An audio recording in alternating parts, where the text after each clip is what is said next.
മനത്തൊടുന്ന അതിമനോഹരമായ ഗ്രാമം. ചതിക്കാത്ത ചന്തുവിലെ ഡയലോഗൊന്നുമല്ല, അതിമനോഹരമായ ഗ്രാമമാണ്.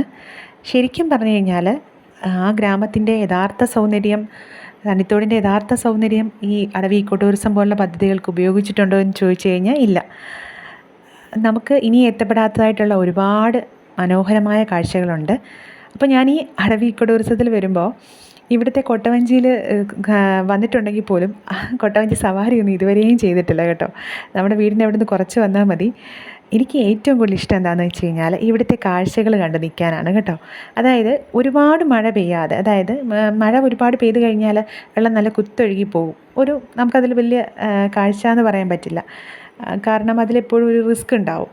അതേസമയം കുറച്ച് മഴ പെയ്തു, ഈ ഒരു മെയ് ആദ്യ സമയത്തോ അല്ലെങ്കിൽ ഏപ്രിൽ ഒരു പകുതി കഴിഞ്ഞിട്ടോ ഒക്കെ വരുമ്പോൾ കുറച്ച് മഴ പെയ്തു എന്നാൽ അത്യാവശ്യത്തിന് വെള്ളമുണ്ട്. അപ്പോൾ നമുക്ക് നടന്ന് കയറിയിട്ട് ഇതിന് നടുവിലായിട്ടൊരു മണൽത്തിട്ടയുണ്ട് കേട്ടോ.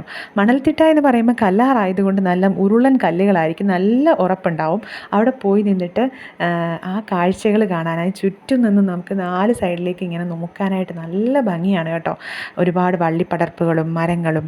ഈ മരങ്ങൾക്കിടയിൽ ഒരു മരമുണ്ട്, അതിൻ്റെ പേരെനിക്കറിയില്ല, നിറയെ റോസ് കളറുള്ള പൂക്കളുണ്ട് കേട്ടോ. അത് കാണാൻ നല്ല ഭംഗിയാണ്.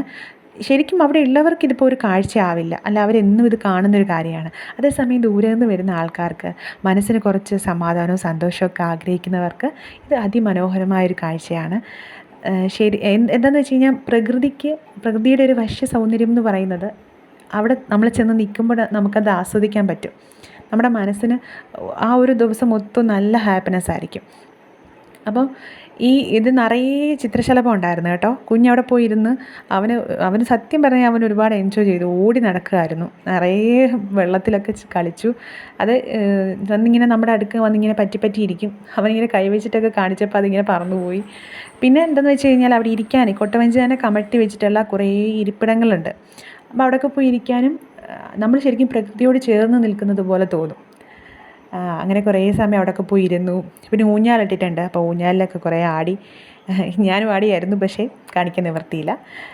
അങ്ങനെ ചെന്ന് കഴിഞ്ഞിട്ട് പിന്നെ നമ്മൾ ഐസ്ക്രീമൊക്കെ വാങ്ങി കഴിച്ചു കേട്ടോ. മിക്ക ദിവസം അവിടെ ചെന്ന് കഴിഞ്ഞാൽ ഐസ്ക്രീം ചോദിച്ചു കഴിഞ്ഞാൽ ഉണ്ടാവില്ല, പക്ഷേ ഈ പ്രാവശ്യം എന്തായാലും കിട്ടി. അപ്പോൾ ഞങ്ങൾ ഊഞ്ഞാലൊക്കെ ആടി, അതിന് ക്ഷീണം മാറ്റാനായിട്ട് പോയി ഐസ്ക്രീമൊക്കെ കഴിച്ച്.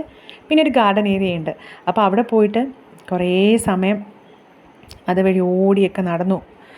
കുട്ടികളുടെ സന്തോഷമാണല്ലോ ഏറ്റവും വലുത്. കുട്ടികൾക്കൊപ്പം മറ്റുള്ളവർ കാണുന്നു എന്നുള്ളതിലോ അല്ലെങ്കിൽ ആര് നോക്കുന്നു എന്നുള്ളതിലൊന്നും അല്ല. എനിക്കിപ്പോൾ ഒരുപാട് ആളുള്ളപ്പോൾ അവിടെ പോകുന്നതാണ് ഏറ്റവും ഇഷ്ടം. കാരണം മറ്റുള്ളവരുടെ ആ സന്തോഷവും കുറേ ആൾക്കാരെ നമുക്ക് കാണാൻ പറ്റും. അതൊക്കെ എനിക്കൊരുപാട് ഇഷ്ടമാണ്. മാത്രമല്ല മെദ്രിക്കുട്ടൻ്റെ കൂടെ ഞാനും ആ ഗാർഡൻ ഏരിയയിൽ കൂടെ ഒരു 2-3 ആവർത്തി ഓടി കേട്ടോ. ആരെങ്കിലും കണ്ടില്ലേ ഒന്നും ഞാൻ ശ്രദ്ധിക്കാറില്ല.